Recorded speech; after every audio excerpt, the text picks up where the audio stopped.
before I begin, I have this car thanks to Graham. His Instagram is right here. He's 17, he owns this car and an M4. He's probably the craziest driver I know. Go check him out.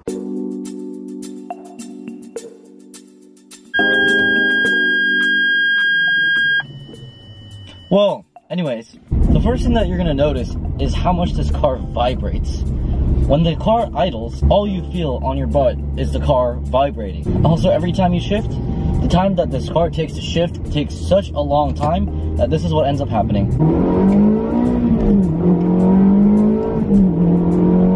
That transmission, man. I honestly couldn't be able to tell you what's worse, either the Ferrari's F1 transmission or the Gallardo's E-gear. One really stupid thing, the cargo space, or called frunk, is in the front, and in my Huracan, to open the frunk, you just need to click a button and it opens.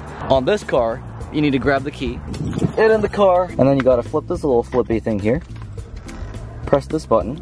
Oh, right, I forgot, the car has to be on, so I'm gonna put in the key, turn it over, you gotta listen to that annoying beep that every Ferrari makes, click this little button, and then, only after then, you gotta come back around the car.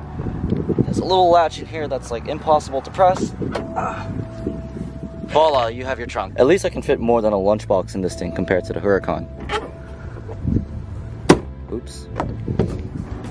Once you get in the car, it's actually pretty nice and cozy in here. The seat's actually not that bad, and the buttons here are very minimalistic. With this car in reverse, you gotta pull this lever up, and then backwards. At 65 to 75, you know, maybe even $85,000, depending on what you find. For this Ferrari 360 Modena, you can't really call it a budget supercar. But at $75,000, this is probably the most modern looking supercar that you can probably buy under $100,000. And to be honest, with $75,000, you get a lot. This car was indeed originally $180,000 MSRP. At $75,000, this car probably reached the bottom end of its value. So that means, let's say you go and buy a $75,000 Corvette, in about 3 years you're gonna lose half that much. However, if you spend $75,000 on a 360 Modena, in 3 years you'll maybe lose $5,000, or maybe the price will even go up, depending on how much miles you put in the car. And especially if you get one with the gated shifter, those are gonna maintain its value. So even though it's $75,000, arguably it's cheaper than those modern day cars. Now, you're probably going to end up having to spend a lot more on maintenance, but, you know, that's where the weight balances out. Do you want to spend $35,000 on depreciation? Or a little... What the hell? Or a little less of it?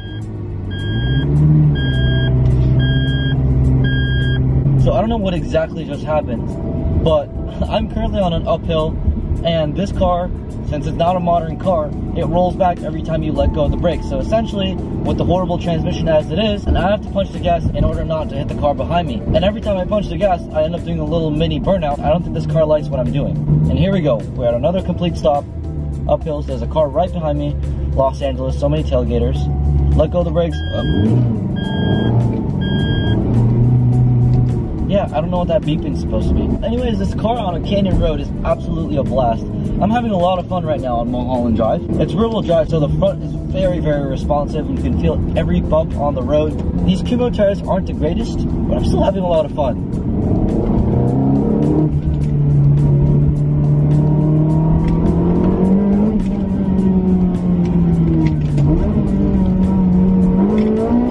Now, I don't want to beat on it too much because I don't own this car, but it is a fun car to beat on. You could go and get an M3 or an M4, or maybe a Camaro ZL1, but the biggest problem is that the word Ferrari is missing. And again, this sounds a little douchey, but I don't know about you. I would have so much more pride if I was carrying around a pair of Ferrari keys rather than a pair of Chevrolet keys. And then there are the looks. Yes, this car is 20 years old, but it is absolutely timeless. The rear taillights still today reflect the modern day Ferrari headlights, like the ones you can find in a LaFerrari. The interior design and the sport steering wheel, the gauges, everything is just absolutely timeless. Now, you don't get a backup camera, so every time you park, good luck. And the steering wheel is extremely, extremely tough. One really cool thing, except for that beeping noise when you're going reverse every single time. Right now I'm in neutral, and if I put it in first, you can hear the gears ticking. I don't know if you can hear that on the mic, but it sounds very satisfying. This has to be one of the best V8s I've ever driven of this generation. Nevertheless, V8, this has to be one of the best engines. A lot of low-end torque, all the way to 8,500 RPM of redline. Everything is just there. Steering is so responsive.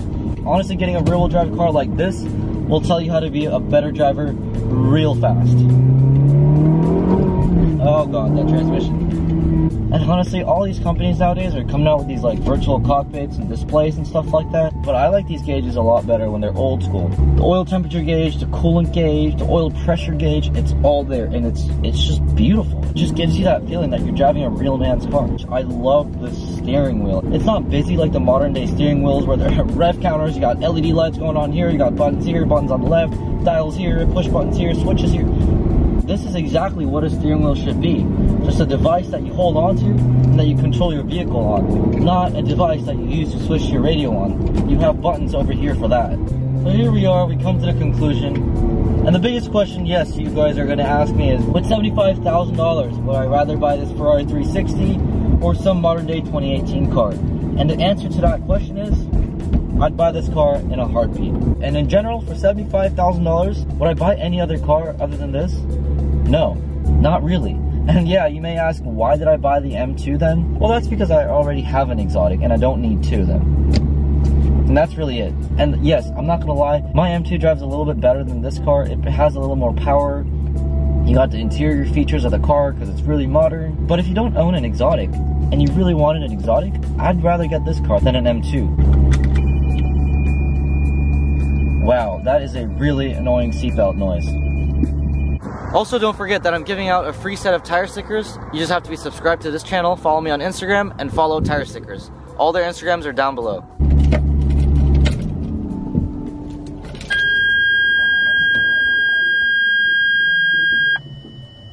Well, anyways, thank you guys for watching, and I'll see you guys next time.